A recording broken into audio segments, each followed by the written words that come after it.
Tu écoutes Être libre, le podcast des créateurs atypiques, ces esprits qui sortent du lot, qui ne collent pas aux valeurs du monde actuel et qui veulent en bâtir un nouveau. J'espère que tu vas bien. Nous sommes samedi 7 novembre, au moment où je t'enregistre cet épisode. Je l'enregistre rapidement avec mon téléphone parce que je me sens appelée à te partager quelque chose là maintenant. Je suis en famille aujourd'hui, ce week-end, on fête un anniversaire et avant de couper tout avec les réseaux sociaux, le téléphone, me reposer, etc. en famille, je voulais t'enregistrer ça. J'avais besoin de te faire passer un message un peu particulier. Encore une fois, je me sens appelée à le faire, c'est pour ça. C'est un message centré, qui vient du cœur, pour toutes celles et ceux en fait qui sont tristes en ce moment par rapport à ce qui se passe actuellement en France et puis dans le monde aussi, et puis qui ont l'impression que tout part en vrille, que plus rien n'a de sens en fait, qui ont l'impression que les êtres humains ont perdu leur raison, ils ont perdu leurs rêves, ils ont perdu leur capacité à réfléchir. Et je sais que parmi les gens qui m'écoutent, qui me lisent au quotidien, il y a des gens qui pensent ça. Il y a des gens qui sont dans ce cas-là et qui sont tristes de ce qui se passe aujourd'hui. Et puis c'est un message aussi pour toi. Si tu te demandes comment est-ce qu'on peut être aussi déconnecté de soi, être aussi déconnecté du cœur, comment est-ce qu'on peut être autant endormi, autant ignorant du trésor qu'on porte en soi en fait. Mais comment on peut être à l'inverse autant connecté à l'extérieur, autant connecté aux mensonges, autant connecté au brouhaha, aux informations qui nous arrivent de toutes parts en fait aujourd'hui, à la radio, à la télé, dehors, les gens, c'est le brouhaha. T'as du mal à accepter ça, t'as du mal à comprendre ça. Puis peut-être aussi que tu te sens découragé, complètement désespéré peut-être. Et tu te demandes comment est-ce qu'on a fait pour en arriver là. Comment est-ce qu'on a fait pour transformer cette crise sanitaire, je mets les choses entre guillemets, en cauchemar en fait, en véritable cauchemar qui n'a aucun sens. Que ce soit le port du masque qui est obligatoire partout, l'enfermement, le regard de gens, de partout en fait, de gens envers ceux qui ont fait le choix de faire différemment, envers ceux qui, en toute indépendance, en toute responsabilité, ont décidé de ne pas faire partie de tout ça. Ils ont décidé de ne pas faire partie de ce cauchemar. Et je sais que vous êtes beaucoup parmi ceux qui m'écoutent aussi à avoir refusé tout ça. On nous regarde là comme si on était des pestiférés dans la rue, alors qu'on prend soin de nous, on prend soin des autres, on prend soin des personnes âgées, on prend soin des plus faibles, on prend soin du vivant comme très peu de personnes le font aujourd'hui. Et pourtant on est regardé comme ça, comme si on était des égoïstes, des individualistes, des inconscients, des irresponsables.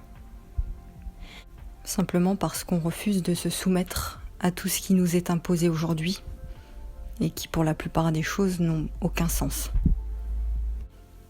Puis le fait aussi d'avoir fermé récemment, c'est ce qui s'est passé, tu sais, tous les lieux, tous les endroits qui permettent de nourrir l'être en fait, d'apprendre, de grandir, en mettant en avant d'ailleurs des prétextes qui sont bidons, qui tiennent pas debout et que la plupart des gens ont choisi de croire.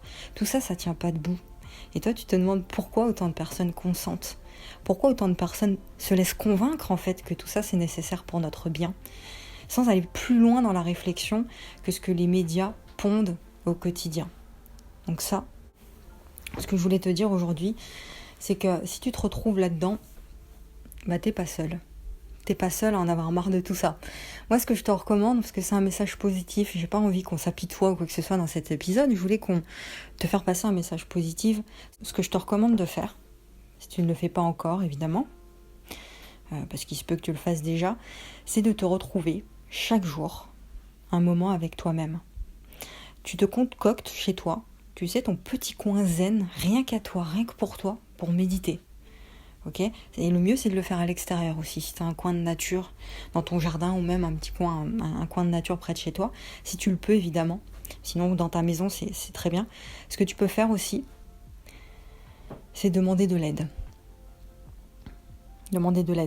Alors de l'aide à des personnes qui sont bienveillantes autour de toi, qui peuvent te comprendre, qui peuvent t'écouter, puis qui sont dans la même qui ont la même vision que toi, les mêmes valeurs que toi, les mêmes idées que toi, et vous parler ensemble. Et surtout demander de l'aide à ce que j'aime bien appeler moi le département d'en haut. Tu sais, à l'univers, à la vie, à la nature. Et si tu es familier un petit peu avec tout ça, à tes guides, aux anges. Et tu en recevras vraiment de l'aide. Essaie de t'éveiller un petit peu à ça, de voir comment est-ce que tu peux te connecter à tout ça. Et puis surtout, fais confiance pour retrouver du réconfort. C'est super important ça. Tu verras que en faisant ça petit à petit, tu vas te sentir beaucoup plus en paix, beaucoup plus forte, beaucoup plus centrée, beaucoup plus connectée à toi, à ton essentiel, et c'est ça qui te rend fort en fait. Donc c'est nécessaire de faire ça pour retrouver la foi aujourd'hui, parce que je comprends que tu puisses l'avoir perdue, la foi. La foi en l'humanité. Personnellement, je ne l'ai pas perdue. Moi j'ai foi en l'humain. Sinon je ne ferais pas ce que je fais déjà. Et puis j'ai cette détermination. Et je sais aussi que tout ça finalement, c'est nécessaire. C'est une transition, donc c'est nécessaire. C'est la transition nécessaire pour vivre quelque chose de meilleur. C'est la transition vers le nouveau monde finalement qui arrive. C'était le message que je voulais te faire passer. J'espère que tu l'as compris en fait, que tu étais connecté à ça. Et garde la foi. Gardons la foi, la détermination. Gardons notre éveil, notre conscience, notre liberté de penser, notre indépendance de penser. Et ne croyons pas tout ce qui nous est dit aujourd'hui. Retrouver notre liberté de penser, c'est ça aussi. C'est être libre de faire nos propres recherches, être libre d'aller chercher des ressources indépendantes, autres que les médias qu'on voit tous. Aller essayer de comprendre en fait ce qui se passe. C'est essentiel, je pense, d'avoir ce cheminement-là. Surtout quand on a une visibilité, quand on accompagne les autres, quand on veut les aider, quand on est coach, accompagnant, formateur, créateur de contenu, et qu'on apporte des choses aux gens, eh bien c'est important de s'éveiller à tout ça.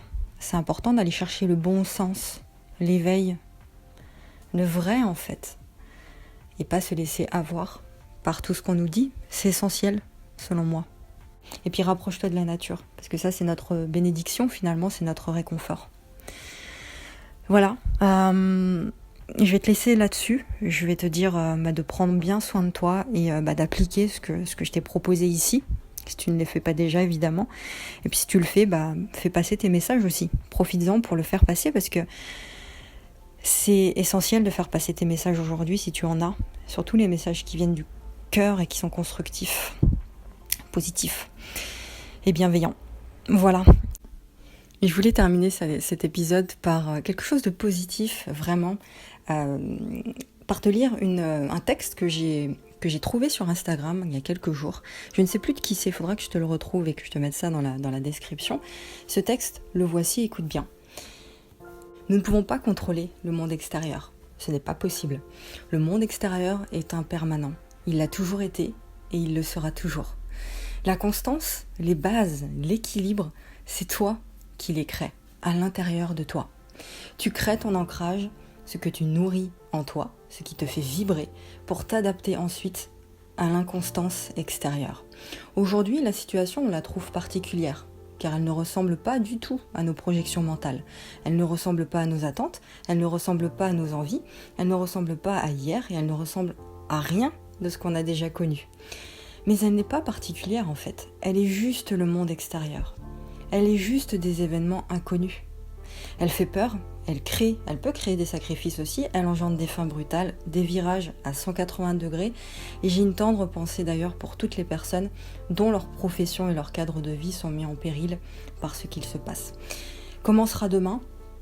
C'est à nous, c'est nous qui sommes en train de le créer, ce demain, par le recul sur nos anciennes bases extérieures, par le recul sur ce qu'on a déjà construit, par le recul sur nos anciennes priorités. Et surtout, et je terminerai là-dessus, je terminerai par une vidéo que je t'invite fortement à aller voir, de Sandrine Müller-Boar, qui est une guérisseuse, qui est une personne qui fait des vidéos sur YouTube. Elle fait énormément de choses, quelqu'un que je suis depuis beaucoup de temps et qui m'apporte énormément. Je te mets sa dernière vidéo dans la description aussi, et la seule chose, et je rejoins vraiment ce qu'elle dit, la seule chose que nous ayons à faire aujourd'hui, c'est de travailler sur nous intérieurement, c'est de poursuivre les projets qu'on a personnellement, tes projets sur lesquels tu es en train de travailler, de te focus dessus et de travailler sur toi et surtout de nous unir, de garder nos vibrations élevées, notre positif même si c'est difficile,